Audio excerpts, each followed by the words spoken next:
practical guide to the EU labyrinth. And by the way, I must say that this book has had a little browser this morning because we have a new one.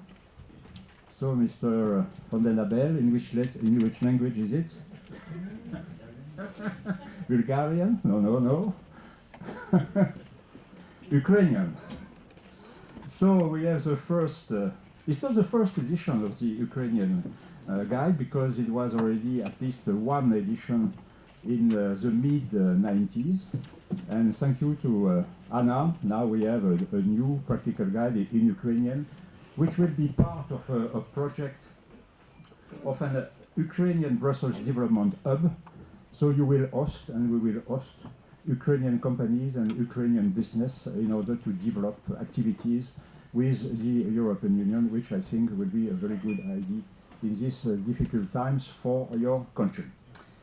As you know, probably Vicky and me, we are prolific writers. So I have the pleasure to present you this little folder on better regulation, how to understand 700 pages in 10 graphs. You will receive, all of you, an electronic version of this document.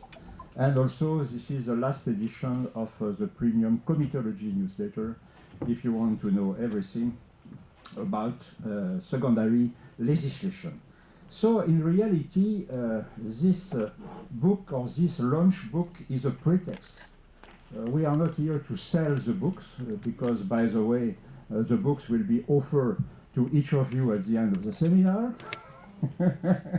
But it's a good possibility to exchange about how the EU works, what about the decision-making processes in a context of deep changes.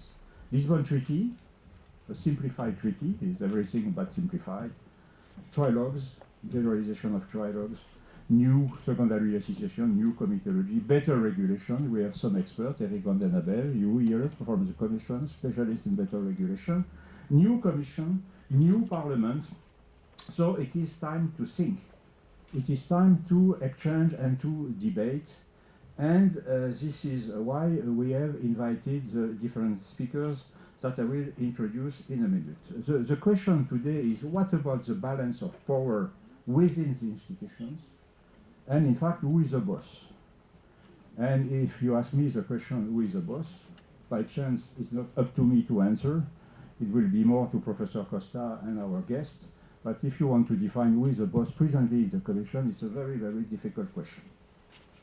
So the choice of our guest speakers has been really well prepared, because somewhere they have, at least intellectually and mentally, the same profile.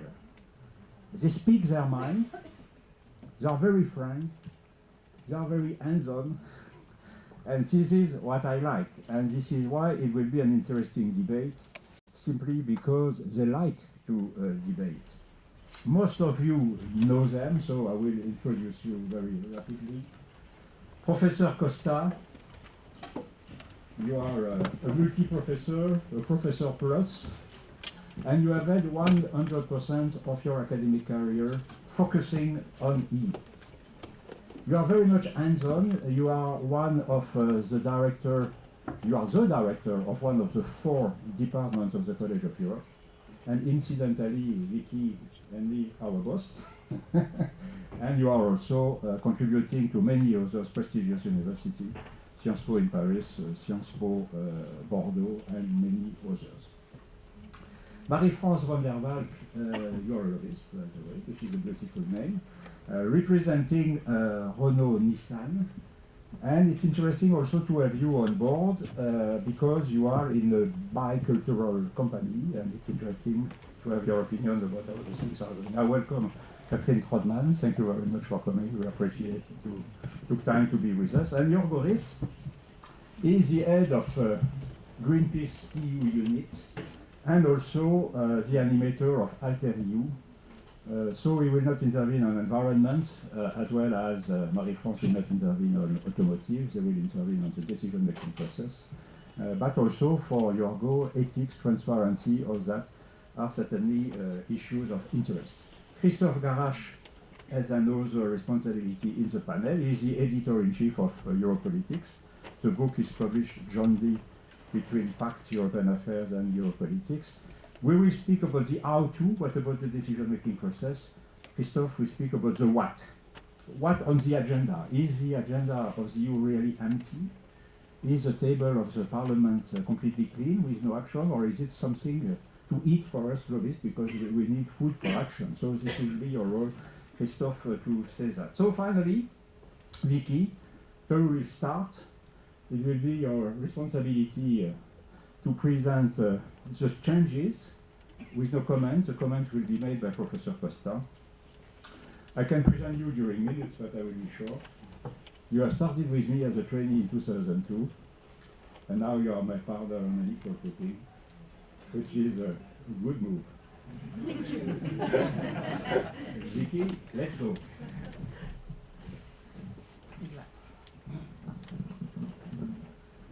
Okay, my challenge is in the coming 10 to 15 minutes. 15, thank you for the extra 5. To give you, broadly speaking, an overview, a factual overview of EU decision making. And as Daniel has indicated, this will incorporate changes that have been brought to decision making through the Lisbon Treaty. That's a treaty that's already 5 years behind us, but is still generating today changes in how things are run at EU level. Changes in practice. Daniel mentioned the trilogues. Trilogues is not something that has been created by any treaty, but it's a practice that has become very systematic. The new system with regard to delegated implementing acts and evidently, unavoidably, I would say, address what the better regulation package, which has been produced by the European Commission on the 19th of May this year, what this means in terms of changes in decision-making processes that are already effective or will soon become effective. Okay? So evidently when we look at the decision-making process, so it's good to start, let's say, at the top. We have new positions. We have a permanent president of the European Council, which is currently, of course, Donald Tusk. He has succeeded Herman van Rompuy, who's had 2 mandates, 2.5-year mandates. In terms of profile, he's very different from Herman van Rompuy. Herman van Rompuy very much looked at the economic and financial crisis, which was the matter to deal with at the point in time when he was appointed. If we look at what Donald Tusk is focusing on, we could say it's difficult to already establish that now, but it's certainly looking at energy policy, eastern borders, etc. So that will definitely, I think, continue to potentially generate some changes, but again, I'm sure our panel will have some interesting insights into that as well. Mrs. Mogherini, evidently as High Representative, she has a difficult position to hold. Defending the security and foreign policy of the EU is not an easy matter. As Vice President of the European Commission and as Chair of the Foreign Affairs Council of Ministers, she on top of that needs to lead the European External Action Service, which is also something that has been set up, a new body that has been set up with the Treaty of Lisbon. So we've always looked, I think many of us, at the European decision-making as a triangle, a triangular structure. The Commission with 28 commissioners, again a principle which the Treaty of Lisbon was supposed to get rid of and reduce the number, but which in the end has been maintained. A Parliament with 751 MEPs, which is not a small number, let's put it that way, and a Council of Ministers that continues to operate under a rotating presidency, when of course the European Council, as a brand new institution, has received a permanent presidency, as discussed. So, question again to the panel, is this still a triangular system, or are we moving into a rectangular, I would say, system? It's an interesting matter to see what this means in terms of balance of power. If we take it to the next slide, one of, again, the principles and the, I would say, operational ways of doing things that has come across very strongly last year is the system of the Spitzen candidates. If you look at the European Treaty, the treaty says, okay, when you appoint the Commission President, member states, you need to make sure you take into account the outcome of the European parliamentary elections. That's what it says. Now, the Parliament has made a very clear interpretation of what that meant for them, and has said, basically every political group has said, this is our candidate, or this is the Greens, these are the candidates to become Commission President if our political group wins the European parliamentary elections. That's how it indeed turned out. The EPP remained the largest political fraction in the European Parliament, and Jean-Claude Juncker became the new Commission President. There was not a total agreement, as you know, from all the member states on his candidature and on his position, but in the end, the Spitzencandidate system became really the system of developing how you would nominate a new Commission President. And the question is, will it be a one-off, or will this set the trend for the next parliamentary elections and the next nomination of the Commission President? Interesting to also have your thoughts, panel, on this. As briefly mentioned, although the Treaty of Lisbon was supposed to reduce the number of commissioners, because the practice is that it's very hard to operate as a college if you're 28, this evidently did not concretize, and the system of 28 commissioners stayed in place. So with the arrival of the Juncker Commission came a new structural setup. A structural setup which has to make do with the legal system of one commissioner per member state, but with clustering certain priorities into responsibilities that are held by vice presidents. Mr. Juncker, in principle, wanted to see a much more dynamic commission that would generate a much more fluent way of internal decision making. Is that happening? I honestly believe it's maybe a little bit too early to say. I think the one thing that is being clearly sensed is this is a new way of doing things. And a new way of doing things for all of us means making some changes in the way we engage at European Union level. Is it better, is it worse? Again, not for me to comment on. I'm sure you have your views on it, but it's still also quite early days. If we take the next slide, a specific comment, of course, for First Vice President Timmermans, named by Mr. Juncker himself as his alter ego. If you say that you have the commissioners, and on top of that you have the layer of the vice presidents, I would put Mr. Timmermans as first vice president of the Commission in charge of better regulation, interinstitutional relations. On top of that, an extra layer, someone really overlooking every single legislative initiative, every initiative that is produced by the Commission, and having to give the clearance in terms of subsidiarity. What does it mean for administrative burden? What does it mean for SMEs? What does it, globally speaking, mean for better regulation? Along with this new setup came a revamped work program, which is far less intense, much more empty, if you will, much less initiatives on the table and a number of withdrawals. But again, Christophe Garage, he will comment on what is actually on the table and what is still to come. And along with that, since the end of December, we have new working methods. Everyone seems to say better regulation, 19th of May, the time that this all settles, that the dust settles and this actually starts to operate, will be next year. Do not forget there are new working methods that the Commission has adopted at the end of 2014, which already change a number of things in terms of agenda planning, with a stronger focus again on interinstitutional affairs, a stronger focus on delegated and implementing acts, amongst others. Next slide. What about the Parliament? The Parliament has, without any doubt, received additional competences after the Treaty of Lisbon. Politically speaking, I think the demonstration has been made. Although it wasn't literally in the treaty, the Parliament has politically, with the nomination of the Commission President, actually gained power that are potentially there to stay, question mark. Budgetary powers. The Parliament co-decides with the Council on annual budget, not on the multi-annual financial framework, but on the annual budget it does. It's a step forward at that level.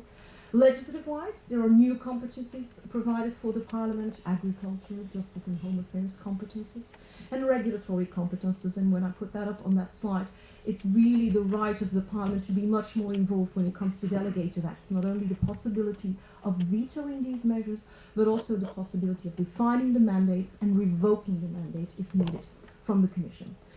Question mark, and again bouncing that to the panel, what's the practice? Does it mean increased competences, increased weight of the Parliament in the overall decision-making process?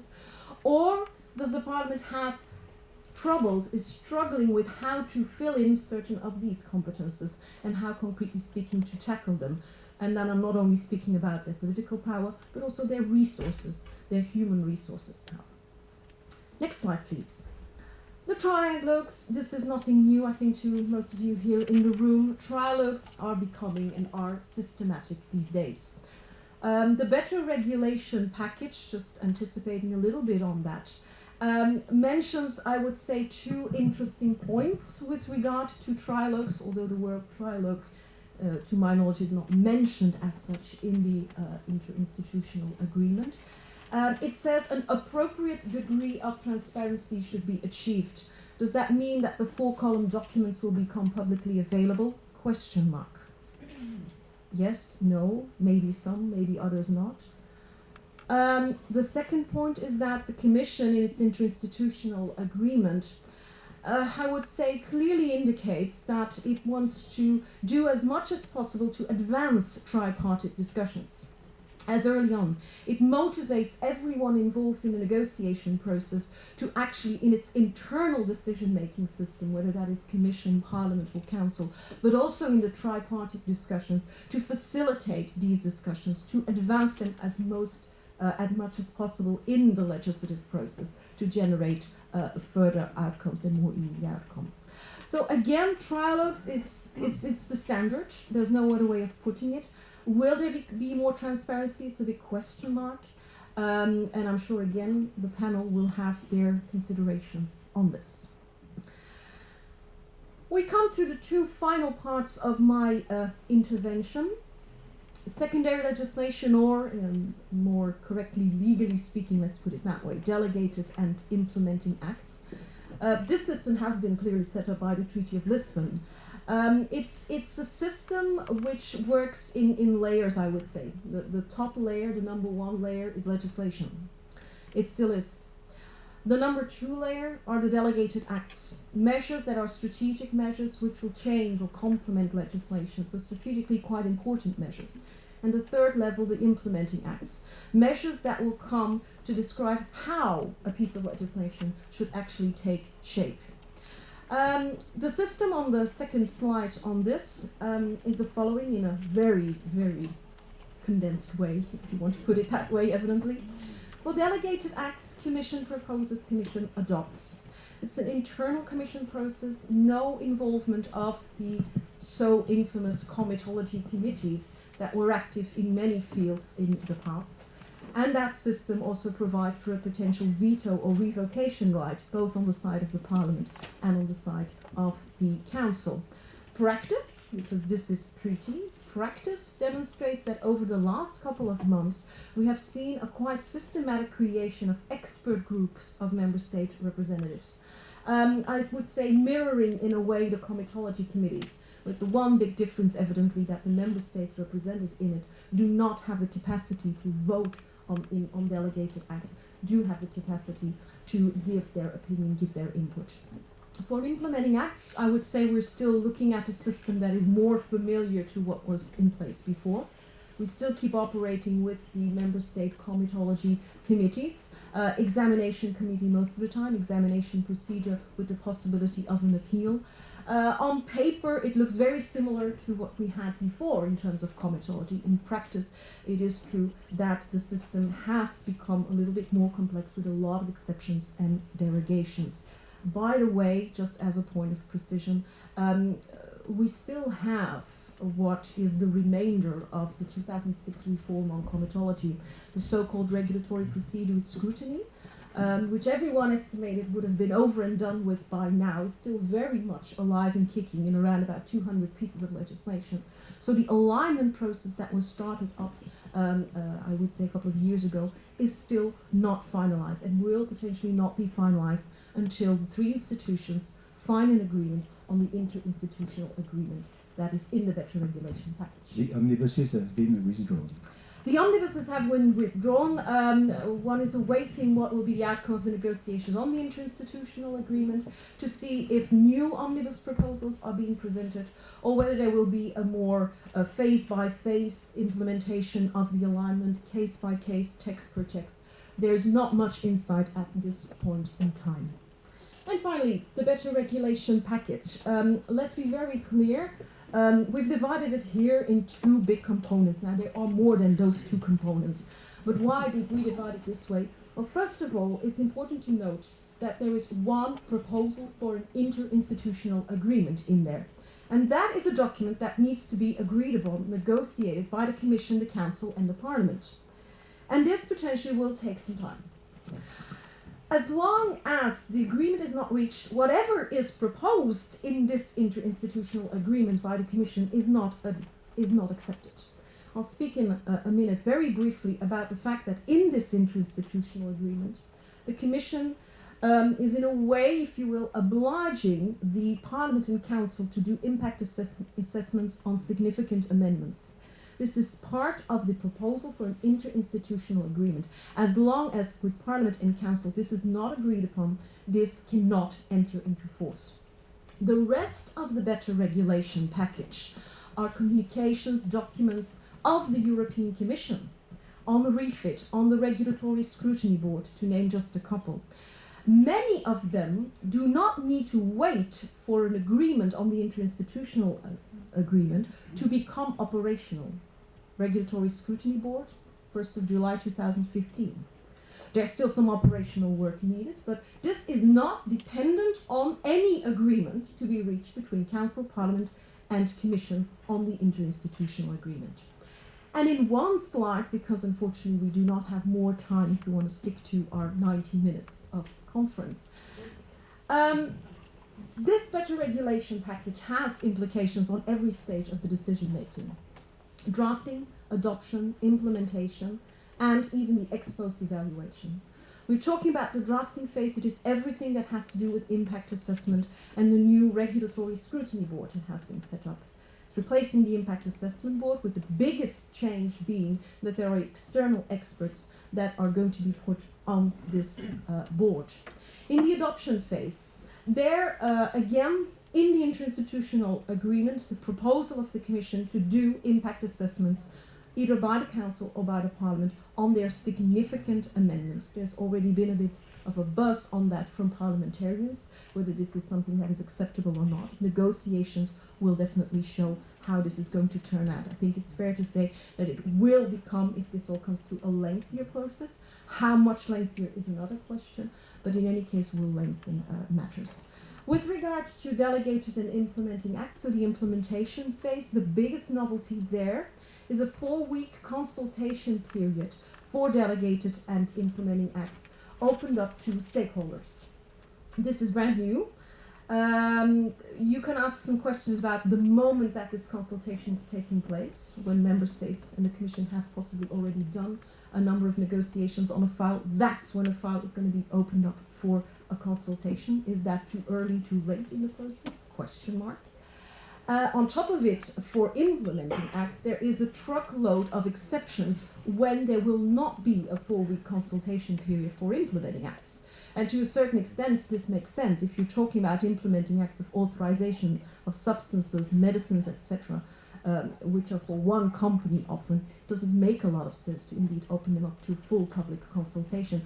Again, if you look at all the exemptions, the question is how many consultations will actually be done on implementing acts. And finally, of course, with regard to the ex-post evaluation, the refit is not something that is new. It has existed for a number of years. But what is new is a refit platform, which will be composed of basically 2 clusters, a government cluster and a stakeholder cluster, where a number of represented stakeholders will also be able to indicate to the Commission whether there is a need to re-evaluate or do a fitness check on existing legislation. And by the way, as you probably know in the Commission work program, there is a list of pieces of legislation and of topical areas such as food law, etc., that is up for fitness check or evaluation. I will leave it at that because I do absolutely want to give the opportunity to the panel to really express their views. And this has already been mentioned by Daniel. You'll get this brochure with more insights on the better regulation package sent to you as you register to this conference. Thank you. Thank you very much, Vicky. Well done in time, 15 minutes. Congratulations. If I can... If I can give a personal anecdote before to give the floor to Professor Costa, from September 1975, when I started my career in European public affairs, till December 2009, the entry into force of the Lisbon Treaty, I have never had any problem for the decision-making process. Never. Everything was clear. We were in co-decision, or we were in a management procedure, or in a regulatory procedure. The system was very uniform, very, very clear.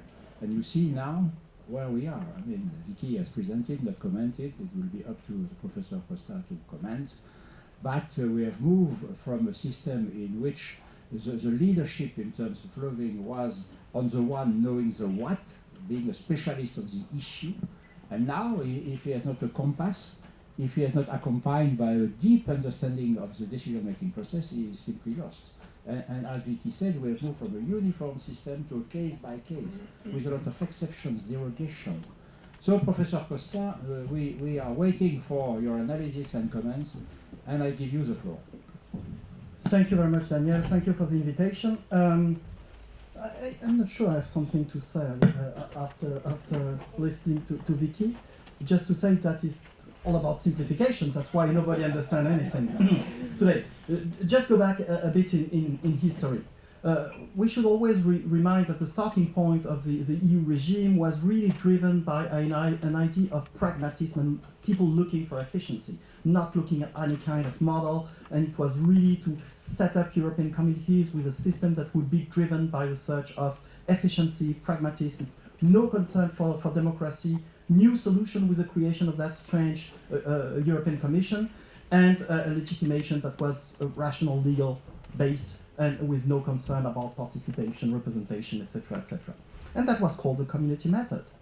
However, that system was obliged to change because of, I would say, because of the deepening of European integration and the enlargement of European integration. There were new needs for legitimation, because you can rely on a system which is based on pragmatism and efficiency when you are just deciding on the size of cucumber, but it's quite different if you decide on a foreign policy or on a social policy or on a huge budget. So there were needs for more legitimation, also a search for more leadership, a search for also more efficiency, and also the problem of the growing concern about European integration in the population. And we see the situation today with the rise of Euroscepticism to very high level in several member states. And so because of all that process of evolution of the original system of community method, we end up with a system that was described by Vicky, that can in a way be described today like a quadripartite system. So the treaties are not very clear about that, because it's still, the story is still the story of the community method. And that's strange, because fundamentally there has never been a major reform of the institution, just a slow move, a slow evolution of those institutions. But today we can still describe the system as being a quadripartite.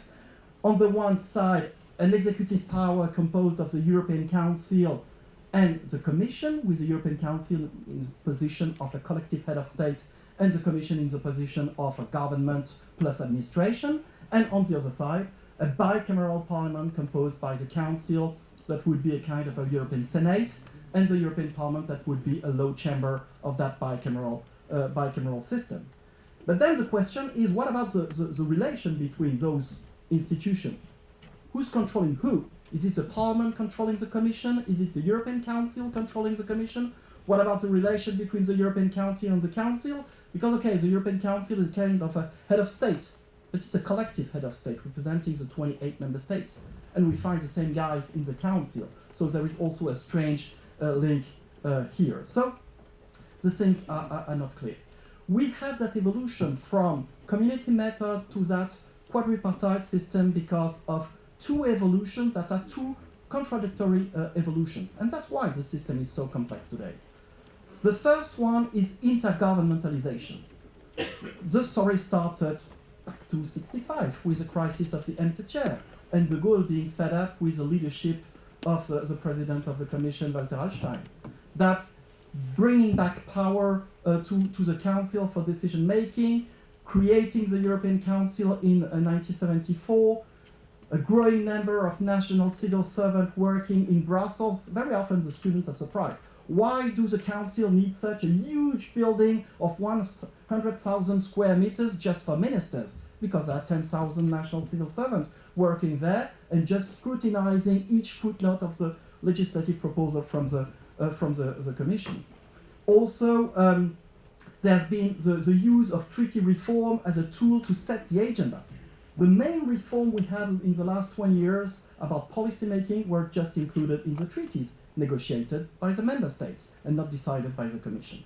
And this continued with the Lisbon Treaty, with a strong institutionalization of the European Council, permanent president, huge building now with La Loi, and a staff, and a budget, etc., etc. And the European Council happened to play a major role in solving the economic and financial crisis in 2008. That was unexpected, but there was no institution to take care of that. And finally, the European Council happened to be the institution able to manage that crisis more or less.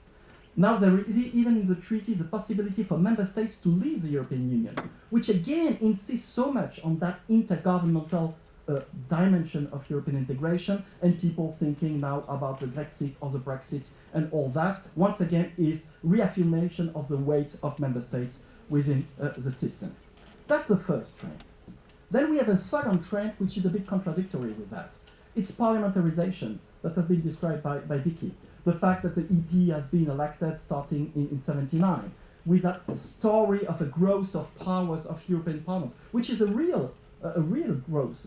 European Parliament started with basically no power in 58. It was just there for the symbol. And today we have a super powerful institution. If you look at the capacity of influencing policy making, really scrutinizing the Commission, controlling the Commission. There also be the progressive involvement of the European Parliament in the appointment of the Commission, because the Lisbon Treaty is just the last step of a very long story, with the European Parliament starting to gain influence in a process where the Parliament was not involved at the beginning. Parliament starting to vote, okay, we agree with the appointment of Mr. Delors as President of the Commission. People in the European Council will say, nobody asked you. Okay, but we are still saying yes. And then Delors, for his second term, say, okay, I will accept to be again the President of the Commission, only if the Parliament approves. So we are in that process of a growing influence of the European Parliament. And then there is a world context of the Treaty of Maastricht, Amsterdam, Nice and Lisbon, creation of the European citizenship, empowerment of European political parties, the rise also of the political logic within the EP. So we have a world context with the growing power of the European Parliament, new connection with the Commission. This sounds very much like parliamentary system, parliamentarization. And things are going on with the Treaty of Lisbon. Article 10 saying that European Union is grounded now on democratic representation. This is groundbreaking because it's totally different from the story of the community method with the Commission as an agency which is just doing the rational legal thing. We have now a general definition of the role of the European Parliament. Before, the European Parliament had a certain number of powers. You had to read the World Treaty to find them. Now we have a general principle on what the European Parliament is doing in that system. Systematization of codecision, the role of the Parliament in the budget, role of the Parliament in delegated legislation, and finally, the increased role of the European Parliament in the appointment of the Commission with the story of the Spitzenkandidat.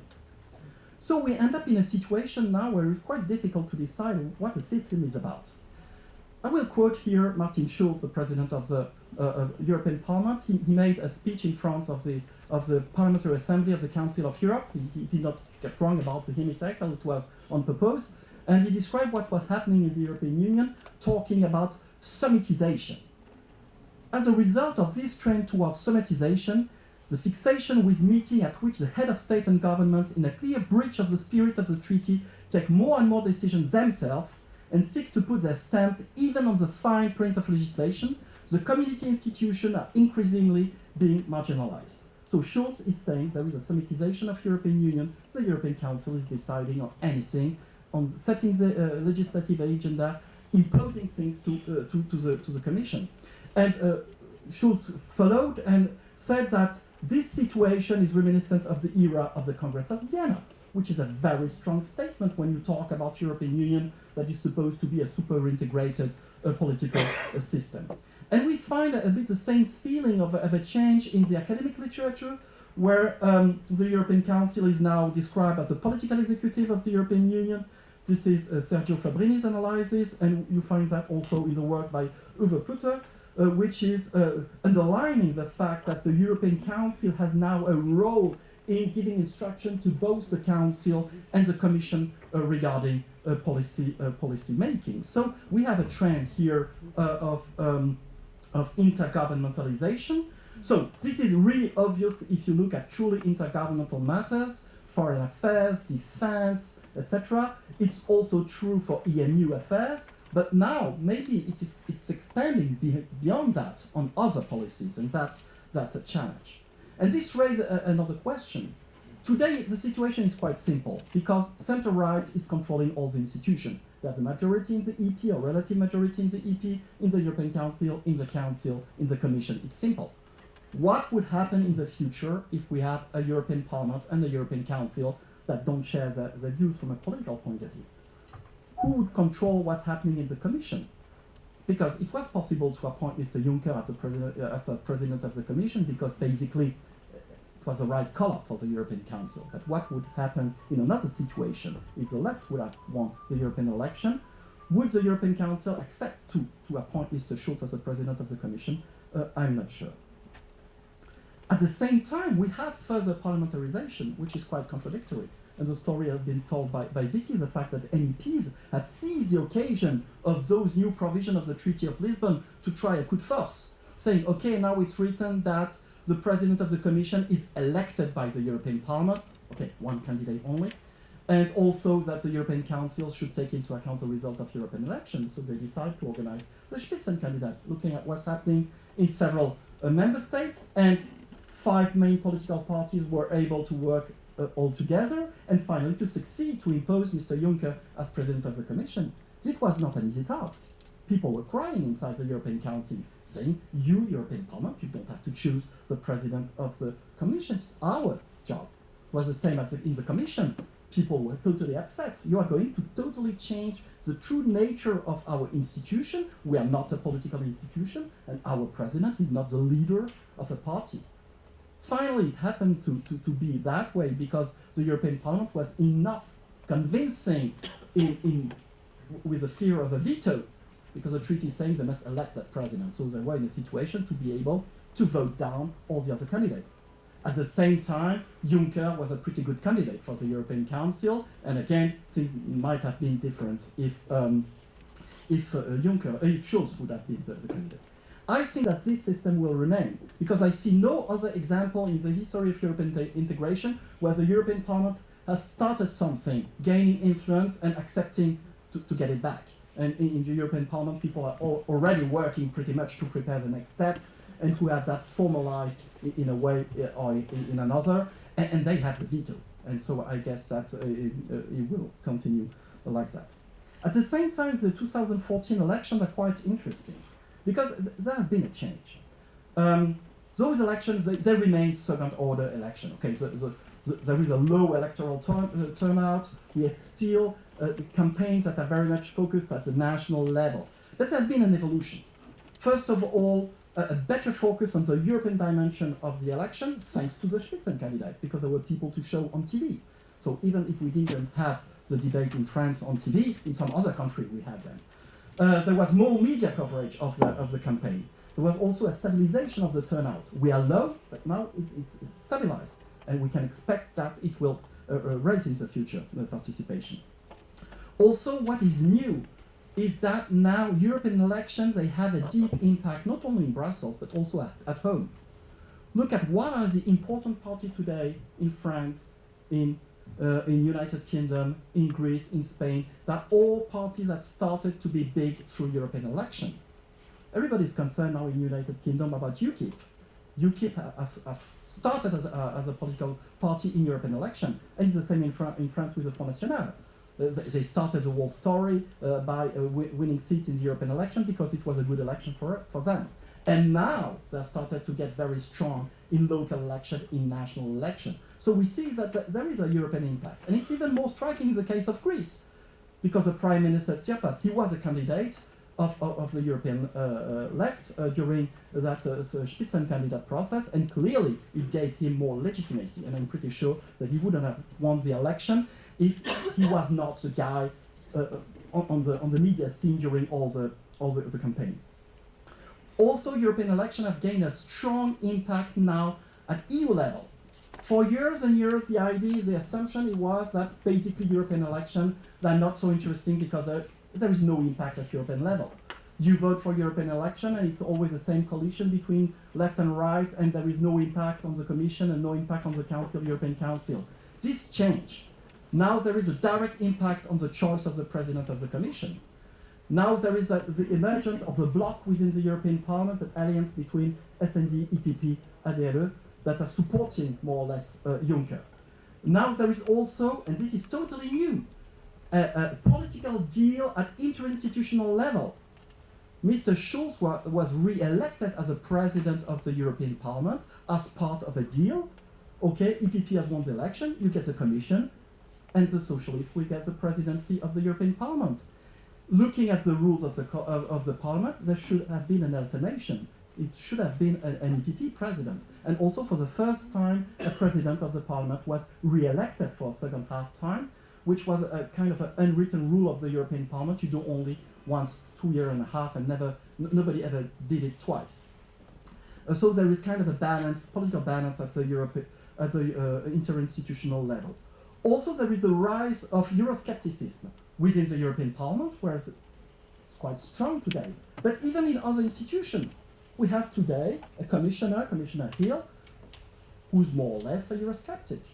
And we have now in the Council, in the European Council, people that are sitting there expressing strongly Eurosceptic views, because they're trying to follow the citizens and to follow the result of European election. Now we have people representing Hungary, representing Poland maybe today, representing tomorrow, representing Greece, that are expressing quite critical views regarding European integration, and this is also kind of a consequence of European election. So we have that process of parliamentarization that keeps going on, European elections that are gaining more power, shaping the composition of EU institutions and not only the European Parliament, influencing the interinstitutional dynamics with that new link between the bloc and Mr. Juncker, modifying the inter-party relations because that new alliance between EPP, SD and ALDE is really a result of those European election and the Spitzenkandidat procedure, and even now impacting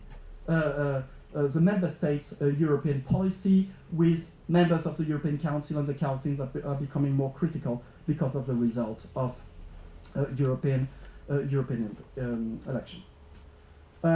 So, intergovernmentalization, parliamentarization, but at the same time people fighting to keep the community method. It is still there, because the Commission has always fought to keep the community method, and if you read the treaty, it is still there. The Commission is still a very strange institution, and people are still working for that. And we can read the proposals that have been made regarding better regulation as a strategy to keep a central role for the Commission in the mood of the original treaty. So the dimension of that community method and interinstitutional cooperation is a very important one also. And here we have three elements. The first one is generalization of trialogues. It has been said by Vicky since 1997. There has been a trend towards a generalization of trialogue that nobody could have expected, because there was nothing in the treaty about that. The second point is comitology and delegated legislation. New strategy, new attempt to refine the interaction between institutions regarding the adoption of delegated act and implementation act. And then the better regulation strategy. Commission is following its path. The whole story started formally in 2005, and now we have new proposal on the table to continue in that direction, with the big proposal of Franz Timmermans, who's supposed to be in charge of simplification, with four main ideas. Systematization of impact assessment. So impact assessment is something big in the Commission for now years and years for all the legislative proposal, and now the idea is to systematize that when the Council or the EP wants to modify too much a proposal, with the idea that it should, each big modification should lead to an impact assessment. It was already possible in the past, but the Council never asked for that, and the EP was quite shy about that. Improvement of communication with external actors. This is the second objective, with a new system of public consultation the stakeholders during the drafting. I will not get into detail because the other panelists are better informed than me on that. Third thing is the reform of the secondary legislation procedure, which is becoming very important, as Vicky has shown you. And the fourth main objective of Timmermans is to relaunch the REFIT procedure. REFIT, the acronym for Regulation, Fitness and Performance Program, the idea of making a general assessment of all the policies, all the texts that exist, to reduce the number, to simplify. It's an old project, it did not work until today, and now he's trying to change a bit the method for that. In conclusion, I would say that in that strange landscape of community method, which is still there, with intergovernmentalization through the European Council that becomes so strong, with parliamentarization on the other side, we are in a situation which is not clear at all. I consider that the main challenge today is for the European Parliament. The European Parliament on the treaties are enjoying considerable powers. When we do comparative work on parliaments in the world, I would rank the EP as in the class of the top parliaments, the most influential. But things may change, because the powers of the European Parliament are today trimmed on three sides. At the stage of agenda setting, by the European Council, which is giving more and more very precise instruction to the Commission. The EP is still not very good in making proposal of the proposal, because they have the right to do that. They don't use that right.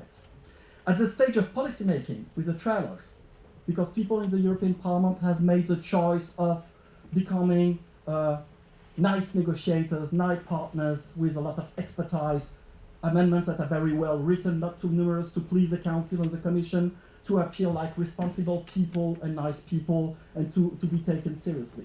Not sure that it really worked. At the stage of implementation, now, the European Parliament is involved in some way in the new system of delegated legislation, but nobody in the European Parliament is really able to follow all that, and in the past they had information about comitology, but no MEP is able to read all that stuff. They are just completely overwhelmed by that information. So maybe it is time for the European Parliament to think twice about the right strategy. The strategy that has been chosen since the beginning of the 90s was, let's become now a reasonable, serious partner, not like in the 80s, and stop conflicting with the Council and the Commission. Maybe people should remember now in the EP that in the past the European Parliament gained a lot of power and influence through veto playing, through creating conflict. Maybe people should remember also that an MEP should not necessarily be reasonable. Do we really need an impact assessment on each amendment written by an MEP? He's a politician or she's a politician. They have the right to be wrong. They have the right to write an amendment that maybe does not make sense. So that was just my element of reflection. Thank you for listening.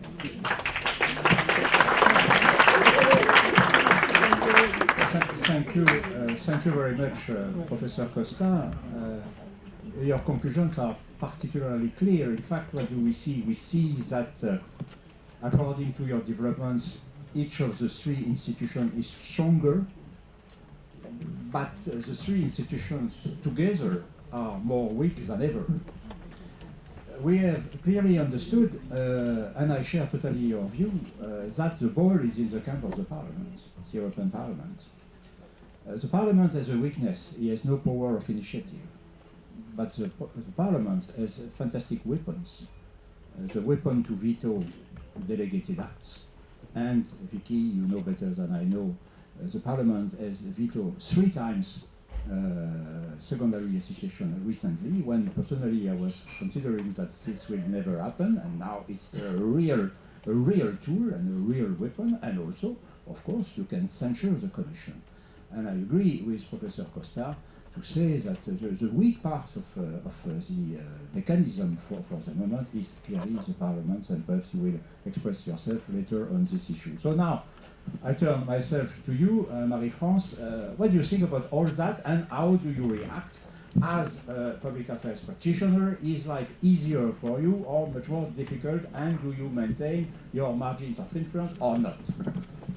Okay, I'm not directly answer to this question yet, thank you, because I prefer something that I have to see now. But first of all, my first comment would be that, oh my God, I don't think I've made the work to analyze so deeply the scene of the European Parliament and Commission, and on a daily basis. I don't know for for my colleague, but this is very interesting. But I'm not sure we are at this level of.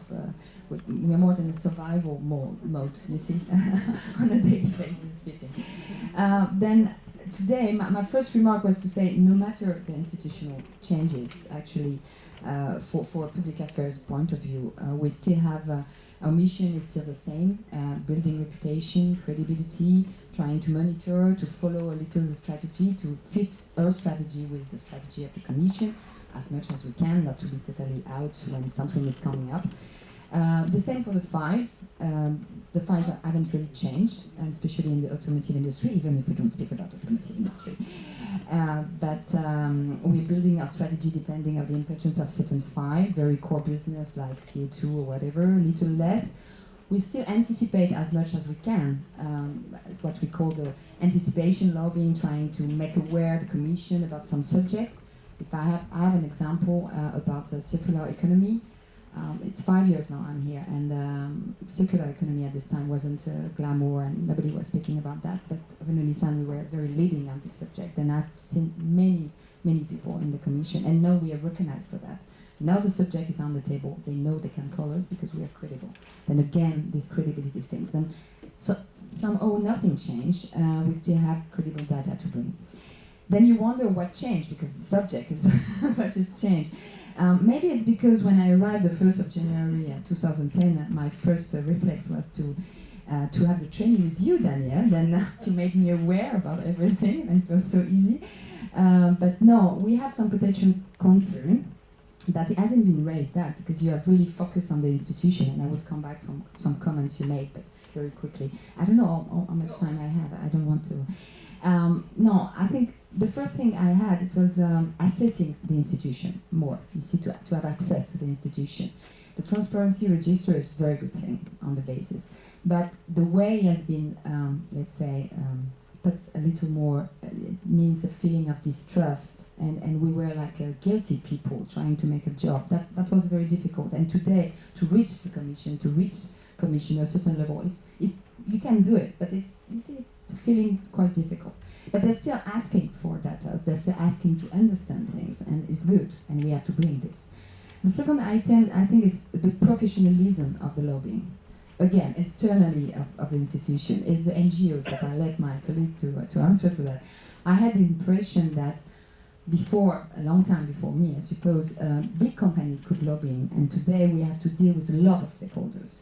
And I think the job today is being somewhere more credible, more data, figures, you see, fact and figures, to bring and to bring some awareness to the Commission of the reality. And that's my point coming from your comments. We can say what we want about the new Commission, but at least the feeling we had as business is business-oriented. They really tried to bring some business orientation in all this big thing, which is already complex by institutional view.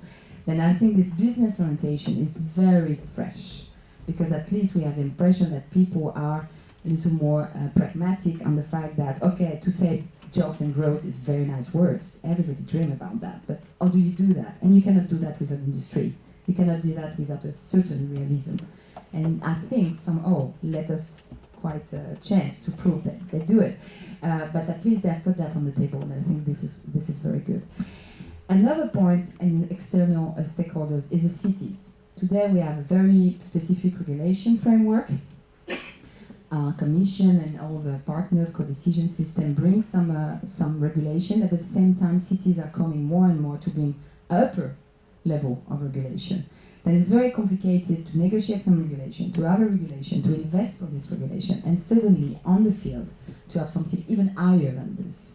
Then this is to manage, and it's a new lobbying to make aware that when we negotiate with the Commission, we have the impression we don't negotiate with all Europe. We have again to negotiate. Then this is more the diversity of the lobbying, which is somewhat a concern. And just to finish and to react on what you say, then the organization of the Commission, I think they missed the chance to reduce the Commission a number. I think everybody thinks that. Okay, this is it was an opportunity.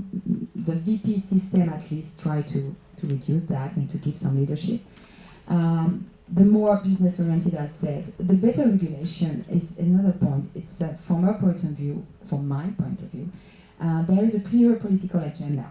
Mr. Juncker has been elected on a program, somehow. Of course, the Parliament has had as well, but he had a program and he followed the program.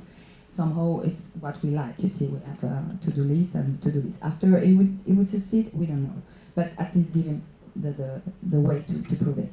The MEP, I don't really think, I don't share at all what you said about MEPs, actually. No, they're very loud, they're very vocal. When you see the number of amendments and proposals today, it's insane.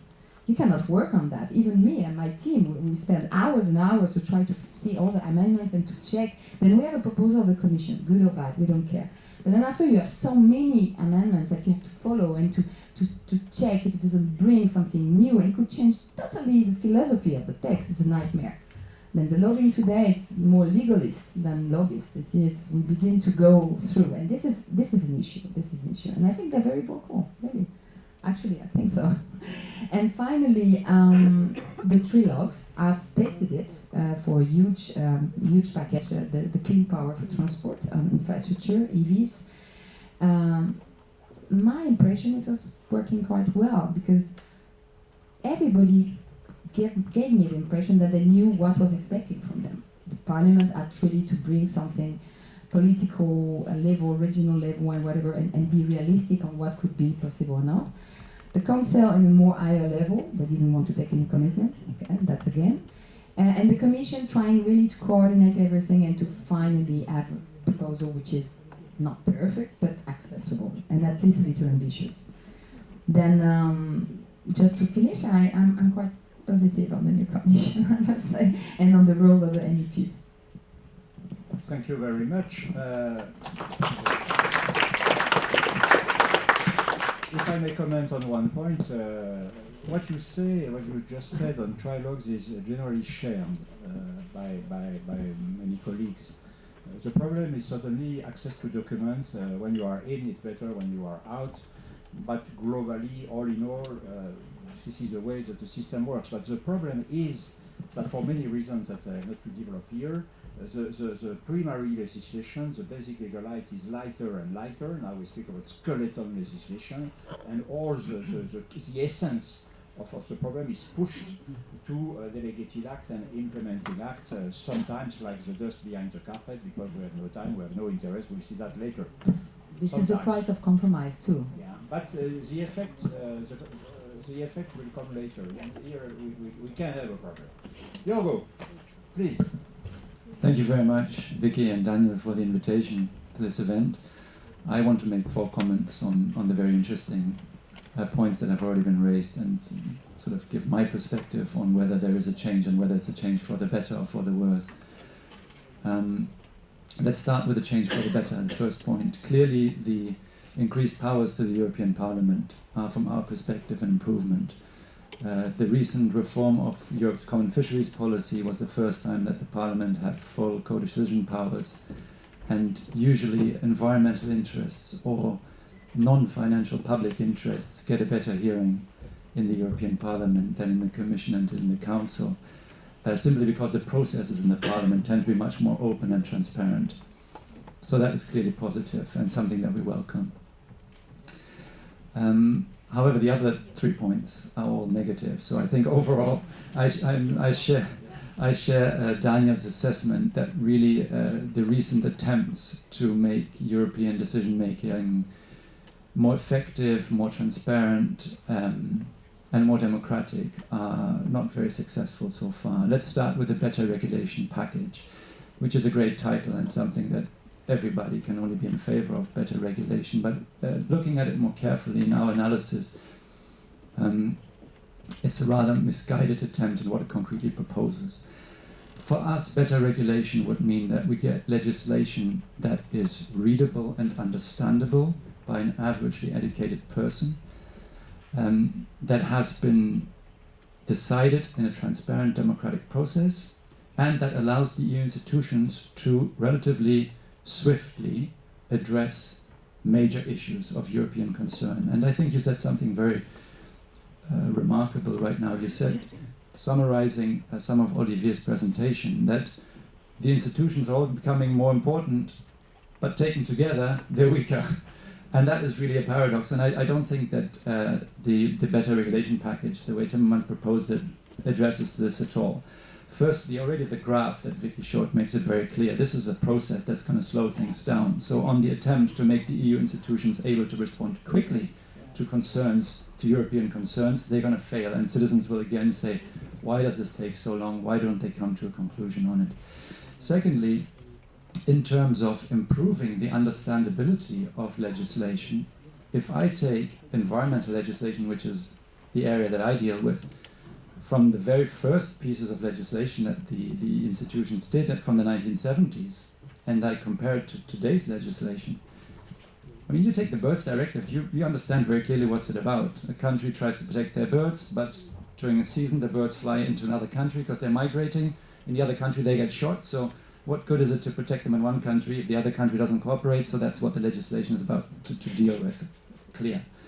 If you take legislation today, it's extremely poorly written often. It's very difficult to understand it. It's a great job for consultants to help, and anybody who, it serves a certain part of the business, but and I really think the Commission should start with itself. I think one thing that is maybe could be added to your presentation is the power grab by the Secretary General and the role of the Commission Secretary General. My impression is their number of staff have hugely increased.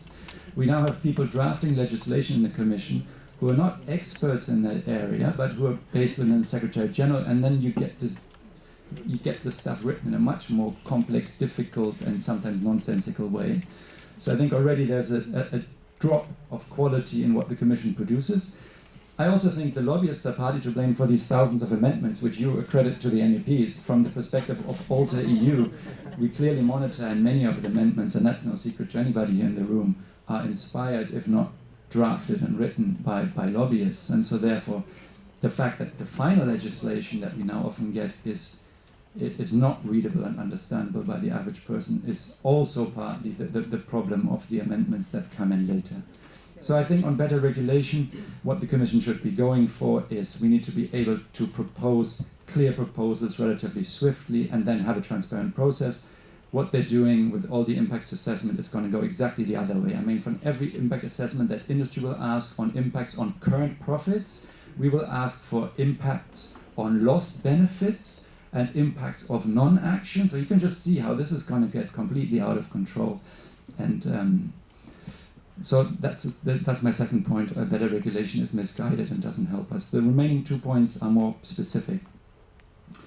But they feed in again with this, what I see as a power grab by the Commission. Implementing acts, comitology, or now called the examination committee. In your book, which I find extremely clear, and thank you very much for giving us all a copy of it. I mean, you describe on page 34, there are 3 possible scenarios once you have an implementing act. Either the Committee of Member States votes qualified majority in favor or against, then it's either adopted or dropped, or there is no decision. Except, and then come all the exceptions, and that's where again it gets complicated, except if at least 15 member states have voted against it. This is a situation that we have in the cases of GMOs, which is another issue that I deal a lot with. You know, member states, there's always a majority of member states, a simple majority, against GMO for cultivation, and we often have it also on GMOs for imports, for food and feed. What happens? It goes to the appeal committee. What happens in the appeal committee? The fact that there's a simple majority against it no longer plays any role. We're back to qualified majority. So they've introduced a system which in the end still lets the Commission do what it wants to do, has an intermediate step which gives the simple majority of member states some seeming power, which in the end does not change anything. So this is making the processes more complex without changing really anything in the outcome, and keeping the basic frustration that many member states and the majority of European citizens have with the Commission's actions on that particular dossier. That was my third point. Now my final point is on the role of expert committees, the role of consultation. Again, and here, this is the other thing I like in Daniel's books, in the neutral way that he writes it. He says, European businesses and associations are generally wary of delegated acts. They tend to favor implementing acts which offer more possibilities for intervention. Okay? And so, of course, we look at that, these more possibilities of intervention. And one concrete example, which just is supposed to make that point clear, that the concern that I have here again in terms of giving us good legislation. The Union is at the moment discussing the best available technologies that large combustion plants and large industrial plants should have, specifically coal plants also, okay? So we have these expert committees which give indeed large room to industry to make their points heard. The process has representatives from member states, from civil society and from the industry. And we've looked at the member states delegations. And within the member states delegations, we found that in some cases 50% of the member state experts were actually industry staff. In some cases it was 100%. The result is right now we have a proposal on the table that the best available technology for coal plants in Europe is lower than the current standards in China, Japan or the United States. I mean, once that gets finally adopted, if it gets adopted like this, that's a scandal that again will fully discredit what the EU is doing in the eyes of the European public. I mean, no citizen is going to understand why the standards for coal plants, with all the not only climate effect, but health effects that they also have, is lower than in China. Okay, so I think that sums it up. We have here a system and a reform that in many cases goes against what we really need, namely more transparent and a swifter process for democratic decision making. Thank you.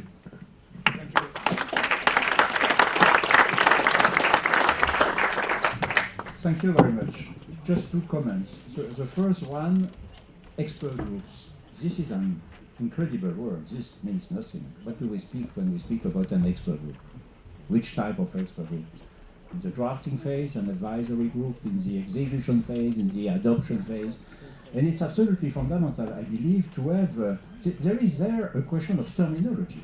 The word expert group is totally misleading, and you never know in which game you play and what is the expert group, what is the composition of the expert group, and it will be absolutely urgently necessary to have a terminology effort in order to make everything clear. My second remark, I go back to what you said, Professor Costa, and you said you spoke about democracy. I mean, I should like to emphasize what you said, Professor Costa, saying, well, the Parliament can make mistakes, the Parliament can be wrong. And I think this is a very important remark. You know, we have to be democrats. When I see that bureaucrats can impose impact assessments on amendments presented by elected people in the Parliament, this is, for me, as a citizen, extraordinarily shocking. Okay, the Parliament can make mistakes, but they will not be re-elected, possibly, when it will be another election. And I think that we want to cleaner, whiter than white, and at the end of the day, it will be longer, more bureaucratic, and less democratic, which is clearly an issue here. Because we spoke quite a lot on the strengths and the weaknesses of the European Parliament. Do you have a comment you should like to comment, or you prefer not? After? No, it's a moment now. I think no, Christophe is intervening a bit later. For me, it's a strange position because I was a member of the European Parliament. Now I am on the side of the Commission, so I see the other view on what happens. I'm afraid of what happens because I think every institution is working for more strength, but the game is weaker. First, the states are very concerned and too much concerned of their objectives and their interests. And the game is more national. And I think we will pay, the European Parliament will pay the fact that during the package about the financial crisis, the way which was chosen by the member states, and especially Germany and France, was strictly intergovernmental. We will see in 2017 what happens with these texts if this treaty, intergovernmental treaty, is coming in the European law. I'm anxious about the fact that in the discussion, one thing was not so much taken in consideration, it is the budget power of the European Parliament. And I regret strongly that the European Parliament couldn't take all the power that is also on the financial perspectives, because the program is different when you have the power to decide what you are doing in the future. So this is very linked to the initiative power of the European Parliament. Second, on the semester. Did you see on the semester how it is also complicated between the European Parliament, the national parliaments, and the role of the Commission? What is the role of the Commission in this semester? To control, to manage, to govern, to discuss, to negotiate with the member states. It's not completely clear in the practice. The practice is really important in the semester. And if I look on the situation today, I think that one thing is evident for me. I discussed with three ancient presidents of the European Parliament in a debate. And one said, we have to finish the parliamentarian regime. It is not accomplished. And I agree. Because why? Because in fact, the Parliament is less and less going in debates, public debates, and less with a second reading. So if the normal legislative procedure has not the lead, and if the European Parliament has not time to good legislation, you will have thousands of amendments, because the moment in which a parliamentarian, a member, can exist is to put the most important number of amendments during the first reading. So this is a reality, and it is going on. Why? Because after that, even in the committees, it's difficult to have the debate. So there is a sort of, change of the procedure, which is the legislative procedure. And there is a confusion, I feel, in the vision of the Commission between the way of the reglementation and the way of the legislation. If I take an example, to be clear, when we looked on the proposal of the Commission on the digital market, if I look on this initiative, I could see that they took several parts of the legislation. But we never came back to a problem which was really important for industry and for citizens, which was the NGAs. That is the new, network, digital network. And this was really, I think, a responsibility of the Commission. So sometimes if we take some, dossier or some subjects, some topics, we see that the European Parliament is a bit weaker, and the European Parliament asks for means for his own research, his own possibilities to have an advice or an objective. So you will have the Council with expert group, we will have the Commission with expert group, we will have the European with expert group. Where is the citizen? The citizen has the right to make petitions. But this is not the way to find the trust of the citizen, I think. So we will have progress in transparency, perhaps. I saw a colleague, a past colleague, who said to me, look, with the delegate acts, we are more efficient. It is just what Professor Costa said. And I said, do you think that we, the citizen, can understand? No. But if I may comment on what you said, the citizens don't understand, but I'm not sure that the members of the parliament understand either. If I can be blunt once. Don't ask me to say so. but yes, yes. And you know, the parliament is looking for additional resources. Everybody is looking for additional resources. But I think it's time to train people and to adapt the skills. This is true for the European Parliament, not only the members of the Parliament. The members of the Parliament have not to be legal experts, but they have to understand precisely how the system is structured. But the administration of the Parliament, the policy officers, and so far so good, and is the same, I think, for many member states. It's a great, great, great problem that the legislators don't master the way that the legislation is adopted. This is really a problem that I have never seen in my life. Now it's time for questions. We have globally 20 minutes all in all, and then we have also to ask Christophe. Do you have questions to the panel or comments, by the way? Yes, Eric?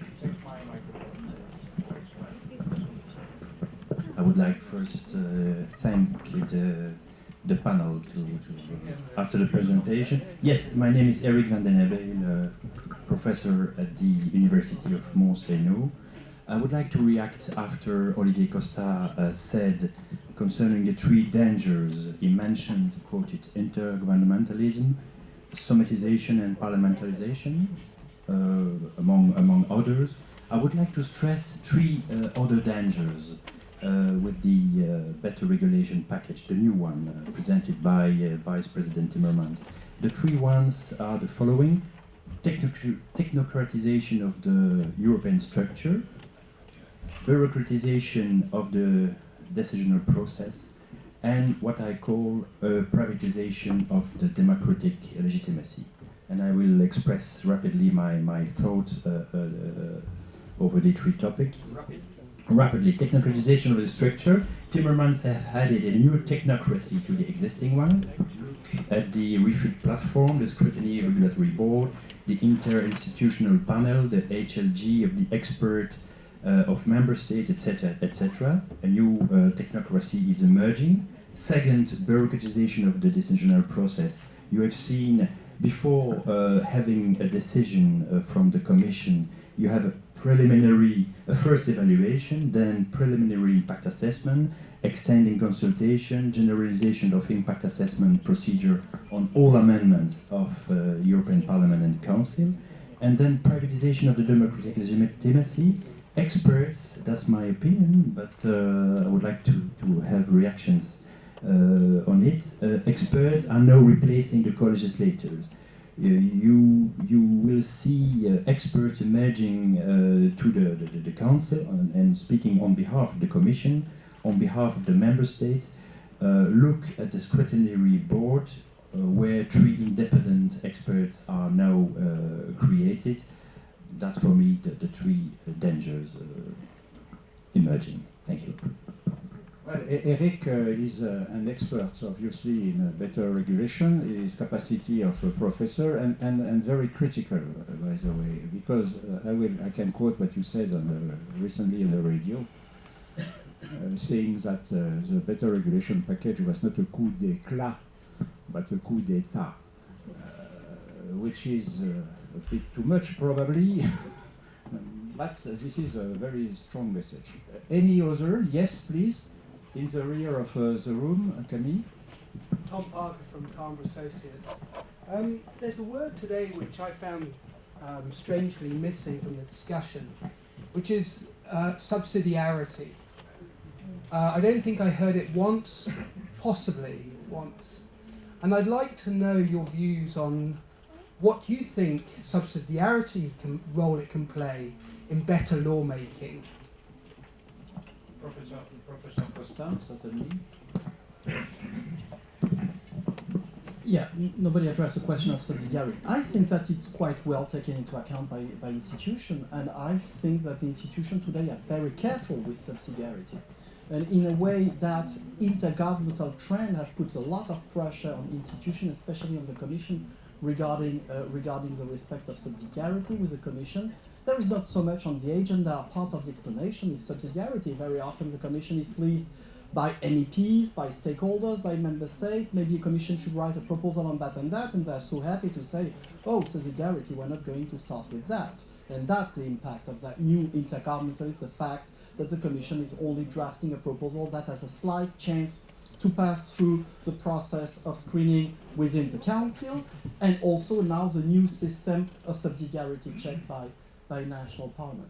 If I can just abuse on my position of a speaker, just on expertise. I think expertise is a very important topic, but it's not a new one. I mean, decision has always been made by experts in Brussels. There is nothing new there. And it's one of the fundamental principles of the community method, because the Commission was composed at the beginning by experts, people that knew something about European integration and the way to do it. And there is nothing new. What is new is when experts decide on things that can be solved by expertise, it's okay. But the problem happens when experts are asked to solve problems that cannot be solved by in a rational way, because there is not enough expertise, or like GMOs or things like that, nuclear things, or when there is just a need for a decision, which is a political decision. You take a decision, you want a society that gives more to industry or more to the protection of environment, and it's not up to an expert to decide. The problem is that an expert will never say, we don't know, because they're paid to know. So if you give the decision to an expert, they will take a decision, even if it's a non-rational decision that would be taken according to their own belief. And maybe just a last point on the question of the number of amendments. If you look at what the European Parliament was in the 80s and the 90s, they were adopting hundreds of thousands of amendments. I think the situation has improved. And if you look at the number of amendments, it's declining. It's declining by text, and it's also declining even more by the number of MEP, because the number of MEP has been rising so much. So the number of amendments is declining. Also the length of amendments is declining very much, for two reasons. First of all, there is no room for amendments in trilogues. If you want an early agreement in first reading, then the negotiation will be made on 15 amendments, let's say. Parliament will come with 15 amendments. The Council can accept maybe 7 of those. They will start a discussion saying we can only accept 2, and finally there will be a deal on 5. And 3 of the 5 will be only about wording. And the people of EFDP would be so satisfied with that, and people of the Council laughing at them. And then inside the European Parliament there is a strong pressure to do less amendments, shorter amendments, because of the pressure of the rules. It's very difficult to table an amendment today in the plenary, and also a pressure of the people involved with the trilogues, Vice President, Head of Committee, Rapporteur, Vice President of the European Parliament in charge of co-decision. They're all saying we need less amendments if we don't want to be mocked by the other ones. Before to give the floor to Christophe, we have a question from another specialist of better regulation, coming from the Commission. Not the Commission. Not the Commission. No, it happened that I'm working for the European Commission, and I was responsible for a number of those files over the years, but it's no longer the case. It's more in a personal capacity, and I still teach at the University of Brussels, prior to that, the College of Europe. No, it's just a factual. First a factual point. I heard Danielle saying I'm kind of shocked at the idea of bureaucrats dictating, telling elected member of parliament that they have to do an impact assessment. My factual point is the following. The current interinstitutional agreement foresees already that Parliament and the Council, they volunteer that they would carry an impact assessment of their amendment whenever appropriate. It just happened that the Council never find that appropriate. The Parliament has now a directorate, is producing that, and so the context of that is more, everybody agreed around the table, and I was there in the section at the time, agreed that it takes so much time to draft legislation, to adopt it, to implement it, that we should avoid, it's such a big machine that we should avoid plain mistakes. So we should produce evidence-based policy, and we should avoid, and Parliament said we should avoid amendments that are coming out of nowhere and create havoc. So it's really that. They are committed. The Parliament made already a number of steps in that direction, and the Commission say, why don't we now formalize something that was already on the table 10 years ago? It's just that point. And then just a remark for Olivier Costa. When you say for the Parliament, there is no way back. You don't see the Parliament giving back some of their powers. When you study institutional history, it's very rare that an institution commits a harakiri. But my point is the following. The Commission was certainly not in the mood for that, but when you look at the stories of those intergovernmental conferences, when they happen every 5 years, and when it happened that member states who would not trade off any power out of the Commission basket were sufficient in number, the Commission was bold. And the European Court of Justice was bold as well. But when you multiply those occasions for member states to kick an institution, to damage its position, then the institution becomes more prudent. And when you see historically you had Italy, the Benelux country, then it was just Belgium and Luxembourg. And at some point, if you don't have a protector, which is strong enough to say, no, it's not going to be part of the package, the intergovernmental package, then you become to change your behavior. And so far, the Parliament had many protectors and one big protector in particular. So this might depend on your level of protection, because the Parliament is not around the table of well, it is at the beginning, at the end of the conversation, but it's not a negotiator in the Intergovernmental Conference. So I would not rule that entirely. Yes, but never mind. I think that the question of the impact assessment for amendments presented either by the Parliament or by the Council will be one very important factor Microphone, please. for the negotiations between the three institutions. Thank you. I have now to give the floor to Christophe Garage. Christophe, rapidly, what about the what? What do we have on the table? What about the legislative agenda for the coming weeks and months? So, okay. So my role this evening is to tell you what dishes will or will not come out of the European kitchen, since I've been kindly requested to discuss the European legislative agenda.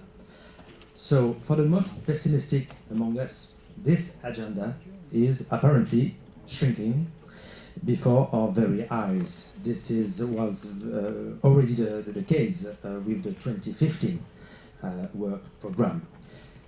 I have also read or heard some MEPs saying that they were already getting bored because of less legislation and that their workload is dwindling. If truth to be told, I'm not too worried about the MEPs, to be honest. I learned recently from an official that Parliament has just granted 7 million euros up to the end of the year to finance members' expenditure for travel related to their official duties in parliamentary delegation and committees. So that should help calm things down a bit and keep them busy till the end of the year. But the fact of the matter is that members of the European Parliament are quite a lot of work. Let's start with the Commission legislative agenda, of course, the Barroso's legislative agenda. There is still a lot of work to finish it. I would like just to remind you the fourth railway package. It's a big thing. The cruise telecom package, plus banking and financial reform. As far I understand, the new Luxembourg Council presidency will have its hands full for the next 6 months, to be honest. As for the Juncker Commission's agenda, yet, of course, there is no denying that there is a fewer proposal than there used to be by the past. This is one of the Commission's political trademarks, of course. This is a real will to adapt the legislation by this way. Yesterday, I received the updated version of the Commission's work program for 2015, and the document is 75 pages long. 75 pages long. So it's quite a lot of legislation, huh? Look at. So if you want to work, there is work to do. Huh? So there is also for the next months and probably for the next years till the end of the Juncker Commission, there is also the digital agenda. A lot of legislation are supposed to be delivered. Energy Union, the migration package, of course, the future social package announced recently by Mrs. Tyson.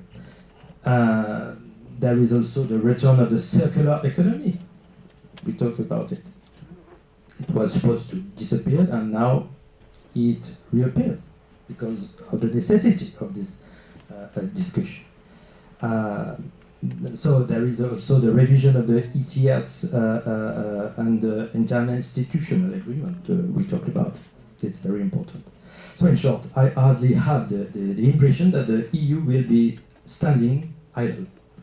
To say nothing to the trade agenda, the TTIP issue, and all the free trade agreement with many countries outside of the EU. And of course, the very important issue linked with the external relations agenda. So again, all of this is to make the point that this is probably an exaggeration, to say that the better regulation agenda will be a real game changer. For me, it's not the case.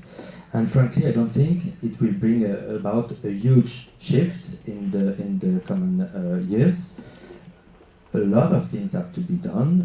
Of course, the better regulation agenda is a new, the way the Juncker Commission is presenting this package, of course, it's kind of something new, but of course everybody knows that it's not new. Huh? It is on the agenda for a long time. And now the Commission decided to push forward. Okay. My question is, frankly, will it change a lot what we know today? Of course not. Don't forget that the member states are always pushing to ask to the Commission more and more legislation. And it will be the case, of course, it won't change. Even if the member states are saying today, of course, we have to be calm, we have to be, we have to respect the subsidiarity. Of course, there is a trend. The trend, we know it. The trend is the Brexit and what happens in the UK. But it's not new. So don't worry with that. This is one of my message tonight. Thank you. Thank you, Christophe. We have 4 minutes, 5 minutes. So I will ask each of the four of you, I will give 1 minute to each of you, to tell which measure or which initiative you will consider good to improve the functioning of the system. So, Vicky, you start.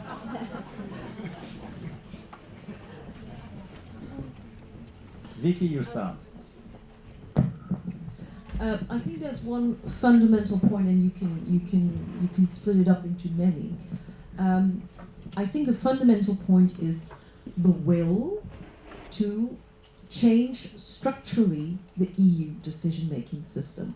And I, for example, refer to the fact that, and I fully agree with what you said there, Marie-France, turning back from the principle of reducing the number of commissioners to get a more fluid decision-making system and sticking to that. And now putting patches on wounds with vice presidents to do that. As long as that political will, from whoever it has to come, is not there, we'll keep on getting better regulation packages. And it's good or bad, it's a question of adapting to them, but as long as those fundamental principles are not challenged, tackled, and I don't see why they should be in any short, mid, or long term, we will be in a situation where the EU keeps on putting patches on wounds until potentially a big boom occurs, and that will generate changes. Professor Costa. Yeah, quickly, maybe my point would be to say that the European Parliament must accept to take the risk to break the trialogue sometimes on some very important issues, to go through all the co-decision process, and also to make things publicly.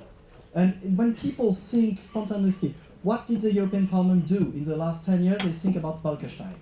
Because there, they did not play the trialogue rule, they brought it to the Parliament, they had a real debate, they were able to listen to the people in the street and to speak on behalf of them, and this makes a Parliament a Parliament.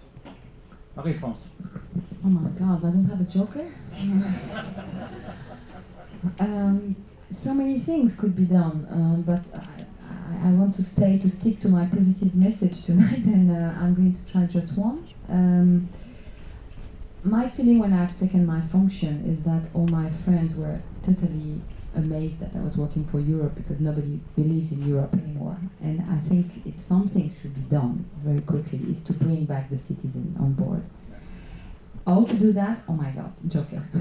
Yeah, but I think it would be the point, because every day, and we try to, both, and I know the politician, commission, everybody tries to do that, and we haven't found the magical formula yet. But one missing word since years is communication. I think Yeah, the it's- institutions yeah, have to yeah. learn how to communicate, and not only the Commission, but Commission also.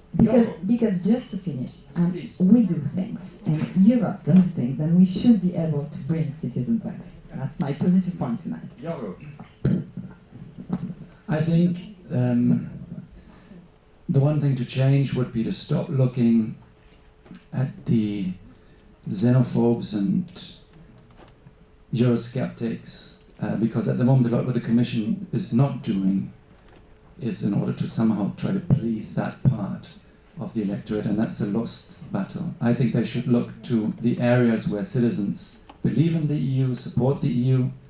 Environment is one of the issues where the Eurobarometer tells you consistently that citizens have no doubt that in order to get a better health and better environment, you need to work at European level. They have a lot of doubt whether on the economy and other things that works, but on environment it's clear.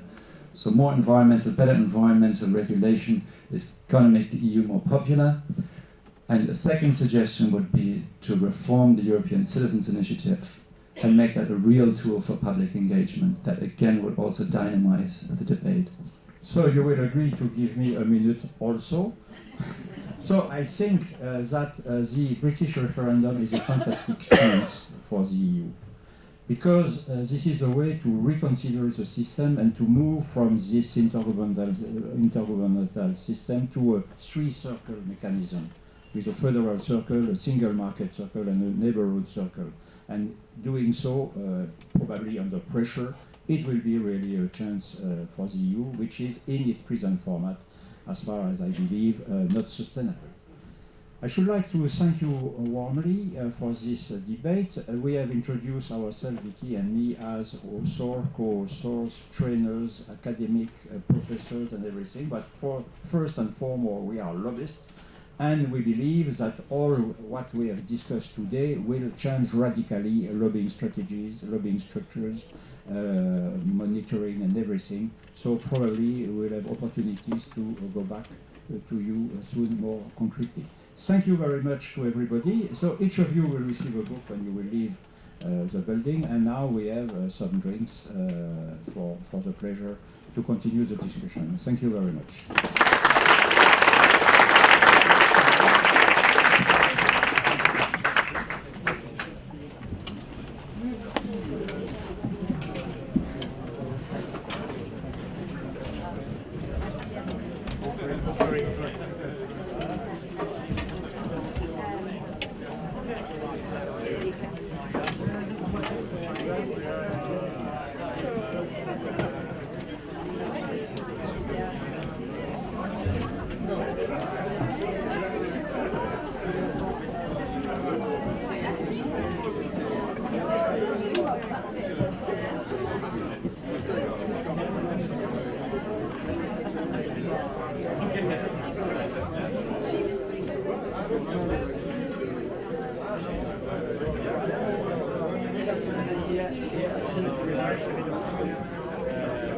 member states. They're always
nécessaire à faire on a mis des annonces, on a mis aussi d'ailleurs, on a mis un new change, syndicat des Italie. Il y a des réponses certainement qui sont venues, on ne sait pas par quel chemin d'ailleurs. On cherche beaucoup organisé. anglophones. Ça, je reviens un peu. La compétence légale, ça